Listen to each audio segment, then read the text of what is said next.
छात्र है क्लास में उपस्थित हो चुके हैं और जो बच्चे ऑफलाइन बैठे हुए वो भी ध्यान से देखें। आज का हमारा जो विषय है वो है उत्तराखंड और टॉपिक है नदियों का। उत्तराखंड की जो नदियां हैं वहां से बार बार एग्जाम में क्वेश्चन देखने को मिल रहा है और अति महत्वपूर्ण टॉपिक है। तो उनका उद्गम स्थल पिछली बार भी एग्जाम में पूछा गया है, तो उत्तराखंड पीसीएस का आगामी एग्जाम ध्यान में रखते हुए और अन्य एग्जाम यूपी ट्रिपल एससी वगैरह के ध्यान में रखते हुए तो ये टॉपिक तैयार किया है ताकि वहां से कोई भी किसी भी बच्चे का क्लास में क्वेश्चन ना छूटे। तो आइए देखते हैं उत्तराखंड की नदियों का उद्गम।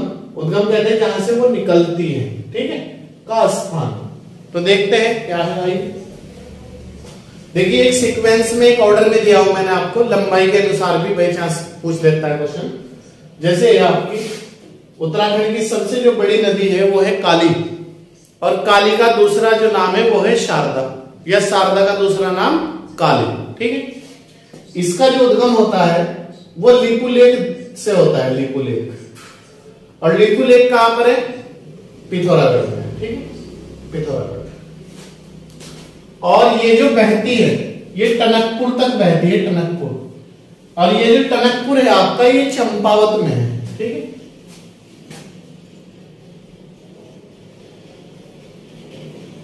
चंपावत में, ठीक है। और इसकी जो लंबाई है वो है 252 किलोमीटर। क्लियर है पॉइंट? उत्तराखंड की सबसे जो बड़ी नदी है वो है काली शारदा। क्लियर?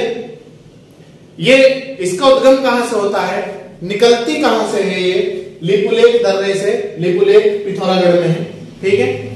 और ये बहती कहां तक है? इसका लास्ट कहां होता है? टनकपुर चंपावत में होता है।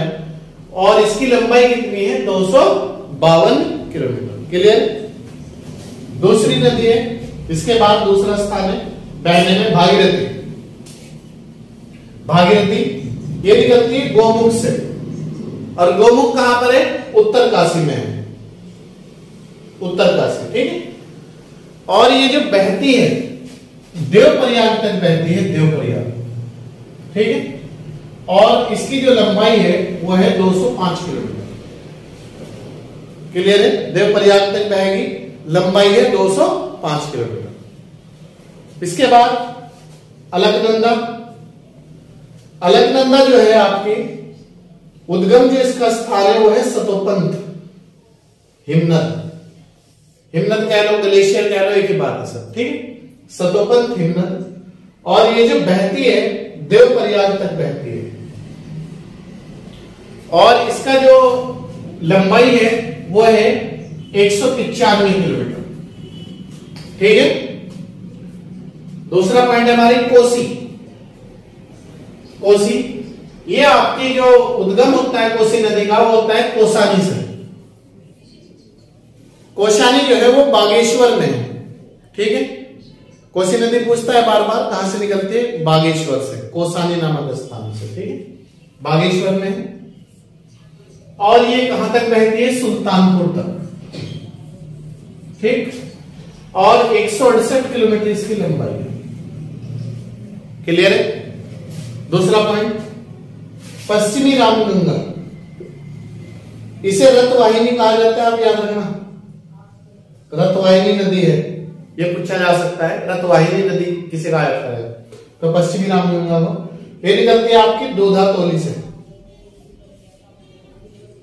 और ये बहती कहां तक है? आप ध्यान रखना, कालागढ़ तक बहती है, कालागढ़। और इसकी जो लंबाई है 155 किलोमीटर, ठीक है। इसके बाद टॉन्स है, टॉन्स नदी है। ये आपकी रुपिन सुपिन हिमनद से निकलती है, रुपिन सुपिन हिमनद से। और बहती कहां तक है? डाक पत्थर। और ये जो डाक पत्थर है आपका ये देहरादून में पड़ता है, देहरादून डाक पत्थर तक है। और ये आपकी इसकी जो लंबाई है वो है 168। हमारी जो नदी है वो है सरमूल। तो सरमूल जो है इसका जो उद्गम स्थान है वो है सरमूल, सरयू है, सरमूल उद्गम स्थान है, सरमूल स्थान से। और कहां तक बहती है? तो कहां तक बहती है का मतलब पंचेश्वर तक बहती है। और इसकी जो लंबाई है वो है 146 किलोमीटर। आप याद रखना इस चीज को, ठीक है। इसके बाद यमुना है। ये जो यमुना है ये आपकी यमुनोत्री से निकलती है उत्तरकाशी। यमुना यमुनोत्री उत्तरकाशी से निकलती है। कहां तक बहती है? धालीपुर तक बहती है। ये जो धालीपुर है ये देहरादून में है स्थान, ठीक है, और 136 किलोमीटर बहती है, ठीक है। इसके बाद दूसरा हमारी जो नदी है वो है बिलंगना। बिलंगना ये आपकी निकलती है खतलिंग ग्लेशियर से। खतलिंग ग्लेशियर से निकलती है या हिमनद से निकलती है। ग्लेशियर कह लो, हिमनद कह लो, एक ही बात है, ठीक है। और ये पुरानी टिहरी तक बहती है, वहां जाके एंड हो जाता है इसका 110 किलोमीटर, ठीक है। इसके बाद पूर्वी नयार। पूर्वी नयार का जो उद्गम स्थान है वह है आपका दूधातोली। पूर्वी नयार का उद्गम स्थान क्या है?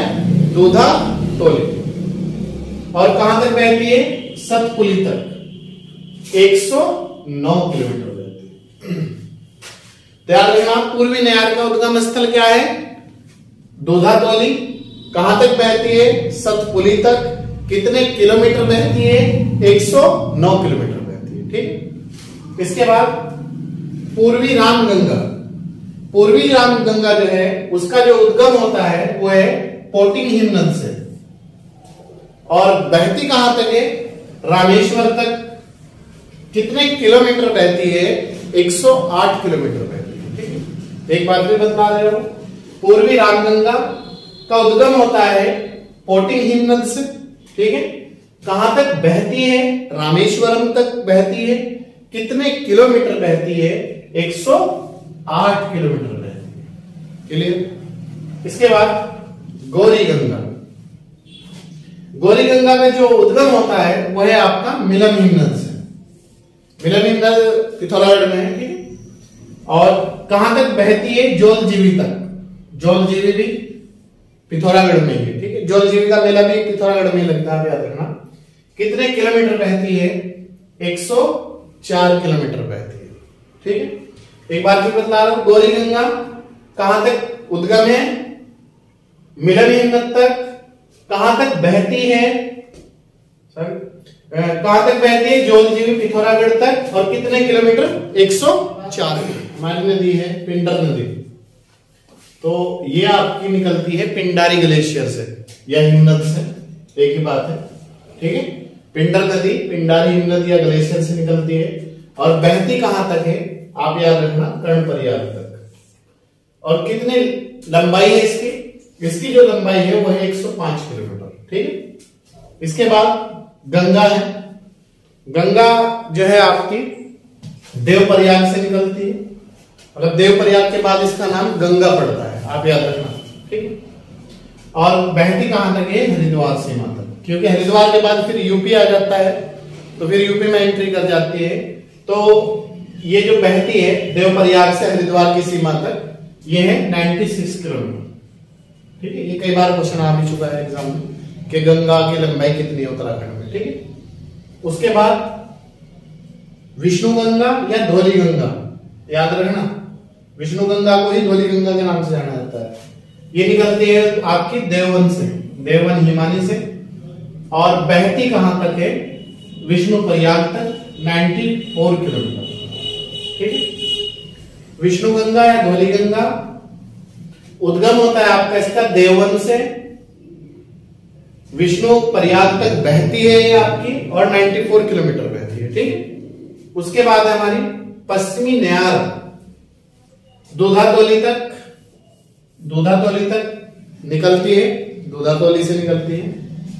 और बहती कहां तक है? सतपुली तक 78 किलोमीटर, ठीक है। इसके बाद मंदाकिनी है। जो मंदाकिनी नदी है, मंदाकिनी नदी का जो उद्गम होता है वो होता है केदारनाथ से, ठीक है। मंदाकिनी नदी का जो उद्गम है वो है केदारनाथ से। और इसका बहती है रुद्रप्रयाग तक और 72 किलोमीटर बहती है, ठीक। मंदाकिनी का उद्गम स्थान कहां से है? केदारनाथ तक। और कहां तक बहती है? रुद्रप्रयाग तक। कितने किलोमीटर बहती है? 72 किलोमीटर। ठीक है। नंदाकिनी, इसका जो उद्गम स्थान है वो है नंदा घुंघटी। नंदा घुंघटी, नंदा ना से नंदाकिनी, ना से नंदा घुंघटी। ठीक है। और ना से नंद प्रयाग, तीनों में ना लगता है।